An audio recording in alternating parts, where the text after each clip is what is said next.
Kalian pernah kepikiran nggak sih? Ada satu daerah di Indonesia yang sistem keturunannya itu dari pihak ibu dan masakannya, wah, diakui sebagai salah satu yang terenak di dunia? Nah, hari ini kita bakal telusuri kisah luar biasa dari Sumatera Barat. Sebuah daratan dengan tradisi yang super unik dan pengaruh yang dalam banget buat Indonesia. Oke, biar kita bisa ngerti ceritanya secara utuh, kita bakal jalan-jalan lewat 5 babak penting dalam sejarah yang ngebentuk wilayah yang keren banget ini. Pertama-tama, kita mulai dari akarnya dulu ya, yaitu masyarakat Minangkabau dan struktur sosial mereka yang jujur aja beda dari yang lain. Nah, ini dia nih yang bikin budaya Minangkabau itu unik banget, sistem matrilineal. Jadi, beda dari kebanyakan budaya di dunia, di sini tuh garis keturunan keluarga dan warisan, kayak rumah gadang dan sawah, itu turunnya lewat garis ibu. Ini bikin posisi perempuan jadi sangat sentral dan terhormat di masyarakat. Pusat peradabannya itu ada di dataran tinggi yang dikenal sebagai Luhak Nantigo. 3 distrik awal ini, Tanah Datar, Agam, dan 50H, disinilah adat istiadat dan sistem pemerintahan Minangkabau yang khas itu pertama kali tumbuh dan mengakar kuat. Dari jantung peradaban inilah kemudian muncul Kerajaan Pagaruyung yang megah. Selama berabad-abad, kerajaan ini jadi pusat pengaruh budaya dan politik Minangkabau di seluruh Sumatera bagian tengah. Keren banget kan? Nah, ceritanya makin seru nih. Sejarah Minangkabau masuk ke babak baru yang mengubah segalanya.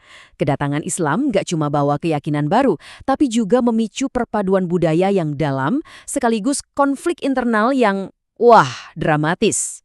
Hasil dari perpaduan ini adalah lahirnya sebuah filosofi hidup yang luar biasa. Adat Basandi Syara, Syara Basandi Kitabullah. Artinya, adat istiadat Minang itu didasarkan pada hukum Islam dan hukum Islam itu sendiri didasarkan pada Al-Quran.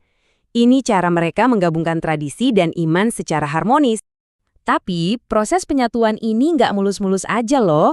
Justru ini memicu konflik internal yang gede banget yang kita kenal sebagai Perang Padri.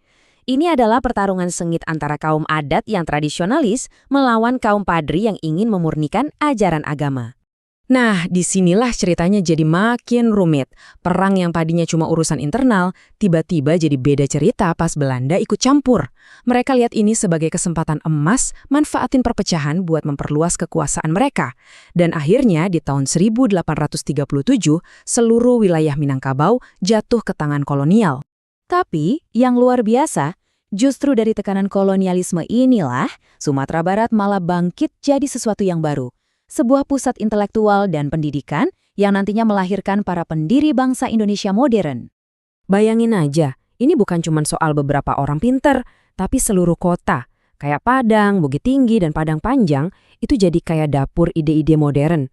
Semua orang ngomongin politik, bikin koran, dan ngerancang masa depan Nusantara. Jadi pusatnya gerakan nasionalis gitu. Dan hasilnya nggak main-main. Tokoh-tokoh besar seperti Muhammad Hatta, proklamator kita, dan Sultan Syahrir, Perdana Menteri pertama Indonesia, semuanya berasal dari sini. Ide-ide mereka dan banyak pahlawan lainnya dari Sumatera Barat inilah yang jadi fondasi berdirinya negara kita. Ironisnya, ya, setelah jadi motor penggerak kemerdekaan, hubungan Sumatera Barat dengan pemerintah pusat di Jakarta malah jadi tegang.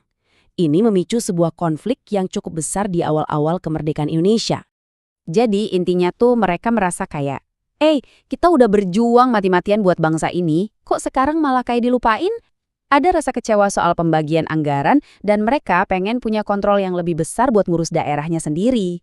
Rasa kecewa inilah yang akhirnya meledak dan muncullah gerakan PRRI, atau Pemerintahan Revolusioner Republik Indonesia. Ini pada dasarnya adalah bentuk protes ke pemerintah pusat. Meskipun pemberontakan yang nggak berlangsung lama, dampaknya cukup besar dan akhirnya diselesaikan lewat jalur militer dan rekonsiliasi. Oke, sekarang kita lompat ke masa kini. Gimana sih wujud Sumatera Barat sekarang setelah melewati semua sejarah yang rumit tapi juga kaya itu? Yuk kita lihat semangatnya hari ini. Sampai sekarang, identitas Minangkabau itu kuat banget. Salah satu yang paling ikonik itu tradisi merantau. Para pemudanya didorong buat pergi dari kampung halaman, cari ilmu atau pengalaman di luar sana. Makanya, nggak heran pengalu Minang bisa kita temuin di mana-mana. Dan tentunya kita nggak bisa ngomongin Sumatera Barat tanpa ngomongin makanannya kan? Siapa sih yang nggak kenal rendang? Hidangan ini bahkan sering banget disebut sebagai makanan nomor 1 terenak di dunia. Selain makanannya, pemandangannya juga juara. Dari Ngarai Sianok yang bikin napas berhenti, Danau Maninjau yang tenang, sampai Jam Gadang yang ikonik, semuanya bikin pengunjung dari seluruh dunia datang buat lihat langsung pesonanya. Jadi kalau kita tarik kesimpulan, kisah Sumatera Barat ini benar-benar cerita tentang ketangguhan. Tentang gimana sebuah budaya bisa menyatukan tradisi dan keyakinan, bertahan dari berbagai konflik, sampai ikut membangun sebuah bangsa. Dan sejarah yang kaya inilah yang pada akhirnya membentuk segalanya, bahkan sampai ke cita rasa masakannya yang luar biasa itu.